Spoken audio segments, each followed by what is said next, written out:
Welcome to Game of the Day, where I randomize a date and play a game that came out on that same day. Today we're starting with 1980 for the year and February 17th for the date. There's no game on that date, but what's more romantic than the next closest game releasing on Valentine's Day in Moon Cresta that released on everything? But the 1980 version originally came out in arcade, so that's the one we'll be focusing on. So we start off in space, as this is a fixed space shooter similar to Galaxian, which released a year earlier, but you're probably more familiar with its sequel, Galaga, that released in 1981. The gameplay premise is simple. You move left and right, shoot aliens and other space debris, and try your best to avoid their attacks. The way they do health in this game though is a bit different. Similar to how spaceships are in segments, your 3 lives are 3 different spaceship parts. Your first life starts with the smallest spaceship that has a single beam you can hit enemies with, but as one goes down, the next segment is a medium-sized ship with dual beams comes in, and then after that we have the final large ship that is still dual beams, but they're spread a bit further apart. The reason they're spread further apart though is due to another unique mechanic that occurs after you get done with a few wave of enemies, which is the docking bonus section. If you're on your first or second life, you're given 30 seconds to connect all the larger spaceship segments for extra points, a bonus life, and the ability to shoot beams from all the ships at the same time. And for those of you who are curious, yes, you can fail to dock, which takes a life and you don't receive a bonus. But one of my biggest pet peeves was the default fire rate just felt too slow. Maybe it was by design to give more incentive for the docking portions, but with the speed enemies moved at, it felt like the game didn't know whether it wanted me to play slow and steady or fast and reckless. Also, unlike Galaxian and Galaga, there were certain attacks that felt completely unavoidable due to how easy it was to get trapped trying to maneuver through enemies. Despite all that though, I set my goal at breaking the high score of 5,000 but ended up doubling it to get to 10,000, which took me around an hour. One last thing I like to mention though was when inputting your name for a high score, you could only go back and forth, not down to other characters, so it felt like that scene in SpongeBob with Plankton running across a harmonica just to put 3 letters in. Instead of a back or erase button, they put a rub button, which I think more games should go back to using. While I didn't have the most fun playing because of how slow it felt, I did like some of the ideas it had, and I thought the alien designs were pretty cool and vibrant. With all that being said though, I'd like to give this game a waning crescent out of 10. For this very special episode, we'll be focused strictly on horror games that released on Halloween. So we'll have October 31st for the day, and the year we'll be going with is 2019. After removing duplicates and mods, we were left with 12 Halloween releases, with one of which being a fan favorite in Luigi's Mansion 3. But our haunted wheel had other plans, as the game it landed on instead was Cardiac. In Cardiac, you played as a chain heart that breaks free and uses its tendrils to navigate the strange land. You're confronted with different peculiar things such as a caged hand, having to land inside a skull on top of a bone mountain, slopping through the insides of a body, and painting a canvas with your blood. But in the end, you're met with a poem and realize that the cycle continues, just as it always will. It's another game we've come across that is more of an experience opposed to your traditional game, where the meaning is completely up to whoever plays it. It was an interesting title with great sound work, as the heart sounded like this, and the dark atmosphere was great, so on a spooky meter, I'd rate this a bleeding heart out of 10. Today we're starting with 1993 for the year and March 29th for the date. We didn't have too much trouble picking a game this time, as the only one that released was Anett Futatabi for the Sega CD. What I did have a little trouble with was getting it to run, as it was a Japanese only release, so it required certain configurations to work, but after about an hour tinkering with stuff, the game booted up. You're first met with an opening reminiscent of animes at the time before getting into the actual game that goes a bit into the game's story. Since there were no subtitles and I don't know any Japanese, from what I could gather, the plot mainly revolved around our main character Anett and her magical amulet that piqued the interest of a local kingdom who wants it for themselves, so she then goes on the run from them while trying to save the world from a greater evil. With that sorted out, I was then thrown into the gameplay, which is where everything starts to fall apart. I noticed that the hitboxes on enemies felt pixel perfect, which was unideal, seeing as determining depth in this format was extremely difficult, so I had to mainly rely on looking at enemy shadows to try and align myself to them before attacking. Once I got a hang of that though, I ran into the problem of once you move forward in the map, there was no going back, so if you knocked an enemy into a previous area, you would have to sit and wait for them to come back onto the screen, which took a couple of minutes and was honestly pretty annoying. Clearing out the first level, I was then met with the level's boss, which brings me to my next point of how random the difficulty felt. If only bosses were a bit more difficult than other enemies, I wouldn't have much of a problem, but there is usually some random type of enemy that turn out being way stronger than half the bosses in the game. A portion of that is attributed to the lack of frames, so certain enemies could get you stuck in hit loops, leading you to lose all your health without having a chance to escape. I'm not going into detail about every issue I had, but some others included levels being too short, spot priority would constantly glitch, bosses' movesets felt bland, and the list goes on. To end things on a good note though, I did like the cutscenes, and the special ability was broken up into 5 different levels depending on how long you charge it, so that was pretty cool. Outside of that, I wish I could find any redeeming qualities about this game, but I genuinely can't, so I'd have to give this a bad beatdown out of 10. Today we're starting with 2025 for the year and March 3rd for the date. This is the first time we've landed in the current year of 2025, which was exciting, but to make things even better, this marks the day with the most amount of games on it so far in this series, with 100 different titles for the wheel to choose from. After spinning the wheel, the lucky winner out of the 100 turned out to be Mystic Gals. Mystic Gals is a solo developer project that follows 3 separate characters in Raven the Mystic, Lily the Fighter, and Iriel the Cleric, as they all have a goal of taking down a woman known as the Great Creator, as she's banished sorcerers from the land due to the threat she felt they possessed. You can play as any of the 3 characters to start and get their reasoning for wanting to take down the witch as you progress through the game as them. The gameplay is separated into 2 different types: overworld fighting as you move through the maps, and turn-based fighting that happens when you reach certain points in the game. First, touching on the overworld fighting, you had a regular attack and a dash attack, which was used to break through objects and had different variations depending on what type of enemy you were dealing with. Other things that existed in the overworld were cards that you could use for the turn-based fighting portion, and chests you could open for coins, mana points, and health. Next was the turn-based fighting, which was where most of the deep mechanics were focused on. You have 4 straight turns in which you had cards that each took different turn amounts to use. The card types range from healing cards, defense cards, mana attack cards, and physical attack cards. So for example, you could do combinations like using a mana attack card that takes 2 turns followed by a defense card that takes 1 turn, then finishing with a 1-turn physical attack card.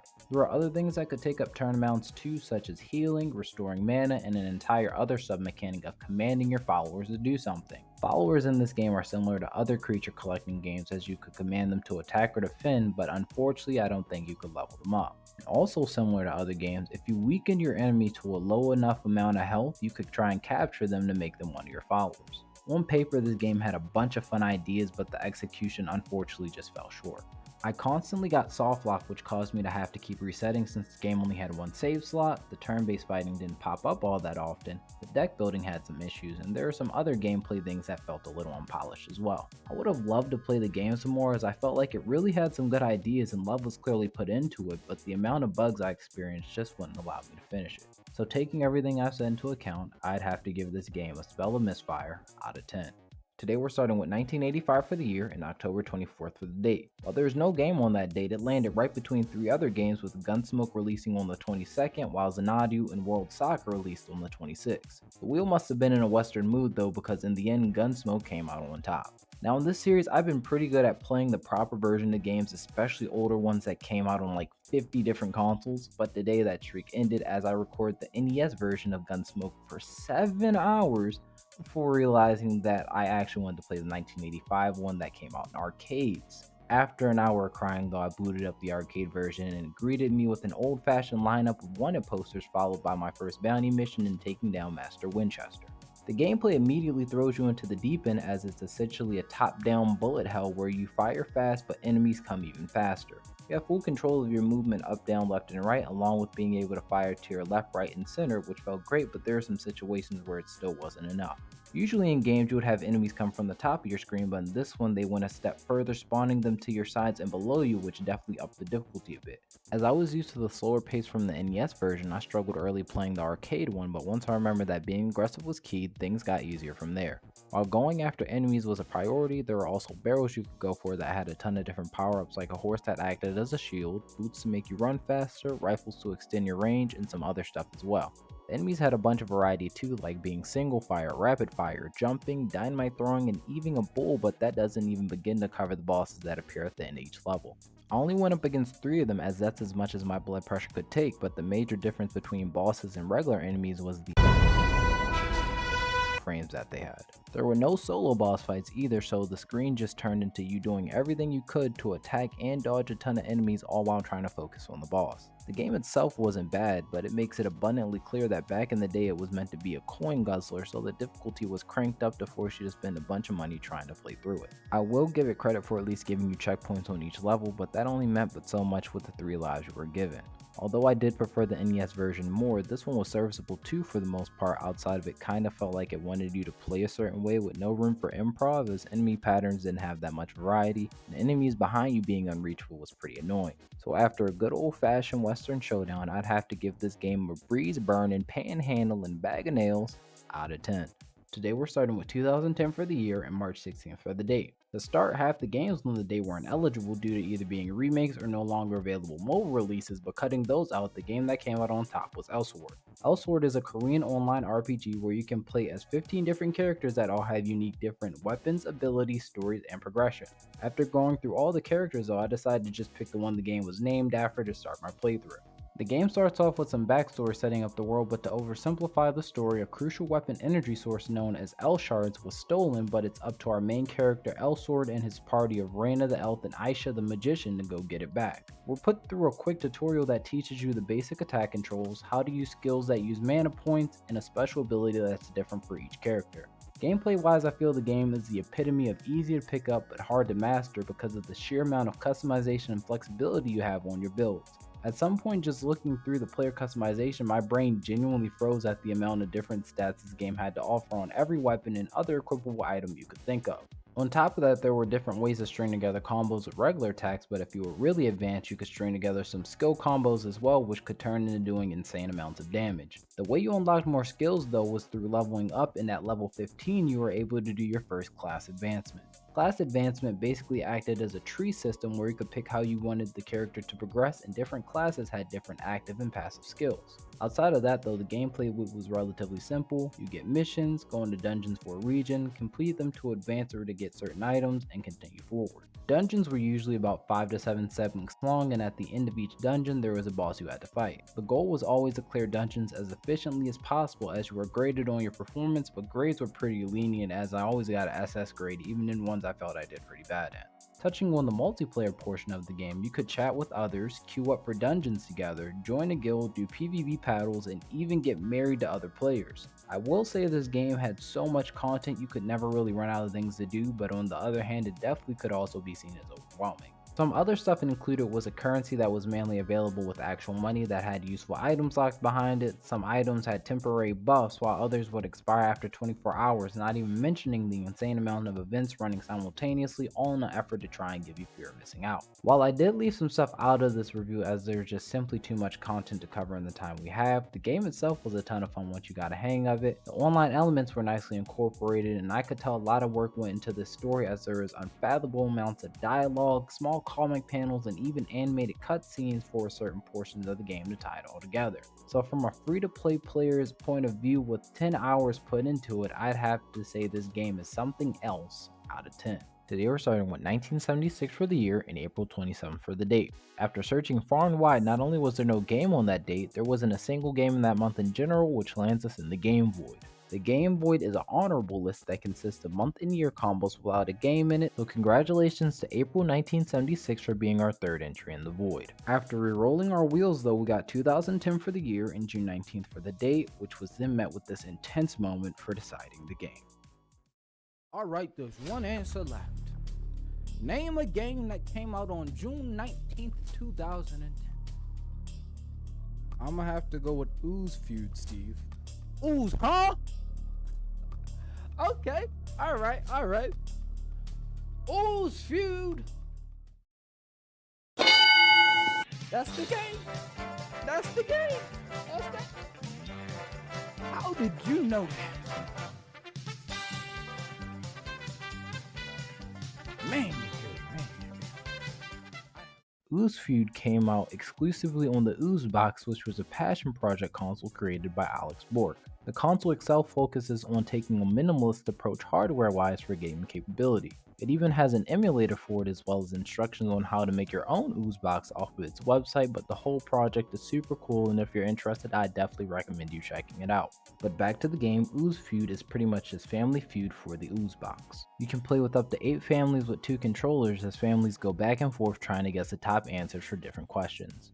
Once 3 strikes were met, the round was over, then the host went over the top remaining answers that no one was able to guess. One small gripe I had with that though is the answers had to be pretty strict in order to count, as there wasn't any function to tell if the answers you gave was technically related to the one it wanted. For example, one question it asked to name something with a hole in the middle, and I typed in the official spelling of donut, which was marked wrong, but then I tried the shortened spelling of donut, which was unsurprisingly marked right. I had a few more cases like that, but for the most part it was pretty easy to correctly guess some of the top answers. One last piece the game had was multipliers for each round. For rounds 1 and 2, answers were worth regular points, rounds 3 and 4 were double points, and for the final round it was worth triple points. While the game was pretty bare, it fit in line with the hardware and the system's overall concept, so after asking 100 people, the survey says this game is a good answer out of 10. Today we're starting with 2010 for the year and January 7th for the date. This is the third straight day we've gotten 2010 for our game's year, which for those of you who are wondering has a 1 in 1,666,375,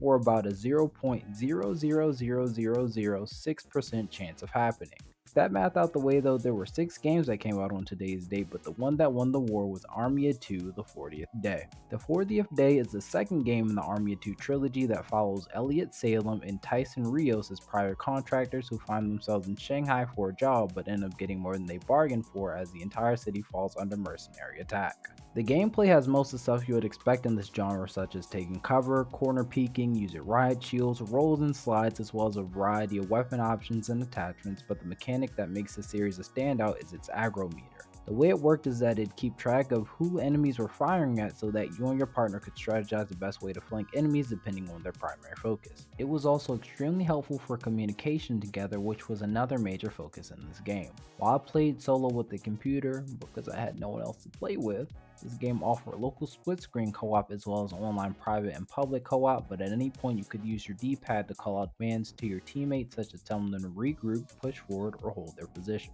You could also use L2 to request your teammate to do specific tasks such as pick up a shield, help each other up, or hold enemies hostage. With the game's GPS system, you could see enemies' rankings, and during situations where they were holding hostages, the goal was to sneak up on the highest ranking officer to get the lower officers to surrender so you could save hostages. Sometimes it was super easy and other times it may have gotten a bit messy. But if you ever found yourself in a situation where your back was against the wall, you could always surrender, which I say loosely because it allowed you to quick draw, bring you into a slow-mo bullet time to take out enemies that way as well. The enemy AI wasn't awful either, as they'd crawl for cover if they were down, help each other out, push forward, and even try to flank you if it was possible. After everything was taken care of, once you got to the end of the chapter, you were then met with an over-the-top action cutscene for the boss you had to face. From the 3 chapters I played, none of the bosses were too bad, but it was a ton of fun going against them as it was difficult to beat them if you didn't work together, which ties the game's core theme together pretty well. Some smaller features it included was a decision-based portion that gave you 2 choices that had stakes behind them and would contribute to your morality score, as well as changeable maps which were customizable at some point on the game's website before it shut down. While I did enjoy the game, there are some smaller issues I had with it, like running felt a little awkward and the partner computer didn't always perform the best, but outside of that, it was the epitome of a 2010 Xbox PS3 game, so for that I'd give this a Golf Echo mic out of 10. I decided to do today's episode live over on twitch.tv/KingCrown twice, and we started with 1982 for the year and December 7th for the date. Unfortunately, the 7th was an empty space, but the next closest game was Astro Chase, releasing a day earlier. Your objective is to save Earth from oncoming mines and aliens as you're sent into space to fight them before the mines destroy the planet. The gameplay featured the ability to fire and move in 8 directions, as you had to carefully maneuver around planets, stars, and asteroids to conserve your energy. The way energy worked in this game was your saucer would start with 1,000 energy and it'd be drained every second, while things such as firing your laser or running in space debris would drain it as well. At the end of each level though, the amount of energy you had left in your saucer would convert into points towards your score. While it was pretty hard to drain all your energy, in the event that you did, your saucer would explode and you would end up losing a life. But if you're running low on energy, fear not, as there are energy generators at corners of the map you could go to in order to regain it. What also existed on the edges of the map were shield depots that give you a couple seconds of invincibility, which would allow you to destroy destroy enemies by flying into them. There were different types of enemies, all worth different point amounts, but the one that gave me the most trouble were the ones that fired back, as they would be stupidly locked in on trying to destroy me. Enemies weren't the main focus though, as there were 8 mines around the map on each level that would move closer to Earth, and you had to destroy them before they touched Earth or it was game over. It was a bit frustrating to hit mines though, as the directional firing wasn't the best since they were so small and they had the ability to pass through objects, so there were times they were completely untouchable. Another thing I noticed was the enemy AI wasn't the brightest, as I caught them getting stuck in debris pretty often and none of the debris was destructible, which was a little disappointing. The game also didn't have a true game over, as if you lost all your saucers, you would just restart from the previous level. To end on a positive note, I did like how the game had different endings that was indicated in a cutscene that would happen when you return to Earth, in which the better you perform, the more people would be there to greet you on your descent back to your home planet. While the game did have some positives, I felt myself wrestling with the controls more often than not, and the gameplay loop didn't feel all that rewarding, so with that in mind, I'm gonna get us a calm little intergalactic meltdown out of 10. For those who are unfamiliar with the series, last episode I let the most liked comment from my TikTok, Instagram, and YouTube communities decide what I'd play for the 30th episode, and the community the wheel landed on was YouTube, that decided to pick Fallen Aces for today's game. But for those of you who are curious what the most voted game in general was, it was Persona 3 Reload on Instagram. Fallen Aces follows Mike, who's an Xboxer turned detective that has a target on his head sent out by the Aces organization due to the secrets he looks to uncover. Upon booting up the game, its flair was apparent, as it takes inspiration from crime noir style not only in its cutscenes but in its gameplay as well, which is also extremely impressive. You could punch, kick, block, stomp, and use just about any item you could think of, as 90% of the objects in the game were at your disposal in order for you to deal with goons. And after all that, if you wanted to do a finisher on them to ensure they wouldn't get up, that was an option too. You also had your inventory for healing items to regain health, some ammo you could pick up when you had a firearm, and the ability to literally punch the coins out of goons if you needed money. Consumables that range from granting you some health, upping your speed, making you more accurate, or upping your toughness so you could take more punches were also available as well. But if beating up on bad guys wasn't your forte, the game had a mechanic for more stealth players that keep track of enemies' vision of you, as well as noises you made to keep enemies alert, which allowed for situations where you could throw an object in the opposite direction to get them to move. Just be careful though, as if you alerted one enemy, you practically alerted all of them, so get ready for a brawl. The levels themselves too were somehow both pretty linear but gave you a ton of little secret places to discover, which was always a pleasant surprise whenever I came across them, even having little things like comic books for you to read if you could find them. And finally, the game had a ton of customization ranging from difficulty setup, level creation, and mod support. While it was a bit difficult to get through even on medium difficulty, as opportunities to get health was pretty scarce and enemy activity seemed a bit too sensitive at times, I can't think of a single genuine negative thing to say about this game, which leads me to say this is a perfect ace out of 10. Hopefully you enjoyed the compilation, but now that you've seen the games, let's do a little bit of trivia to test your knowledge. Question 1. What year did we land on for 3 episodes in a row? A. 2000, B. 2010, C. 2020, D. 2001.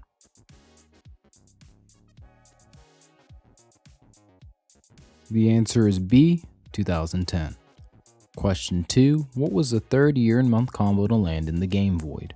A. August 1978, B. May 1977, C. June 1975, D. April 1976. The answer is D. April 1976.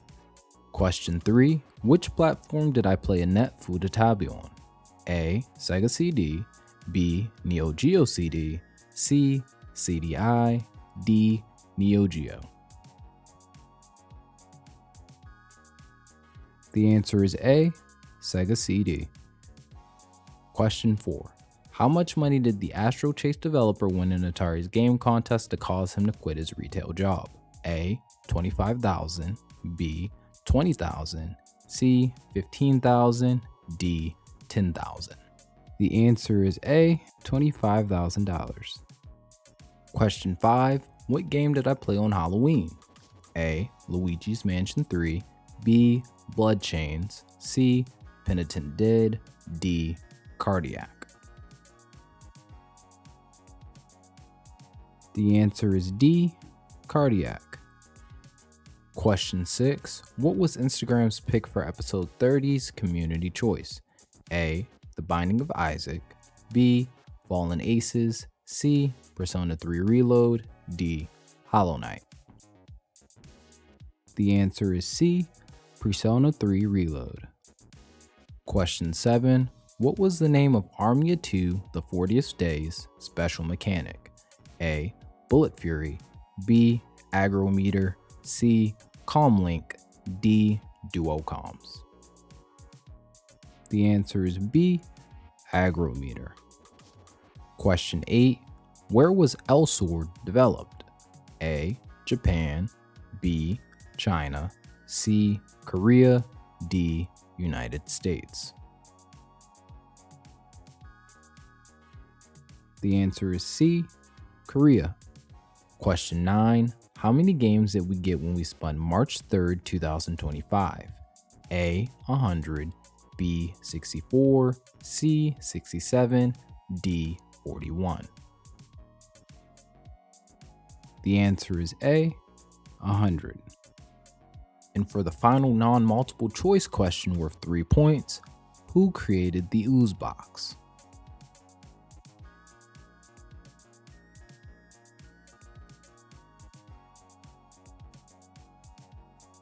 The answer is Alec Bork.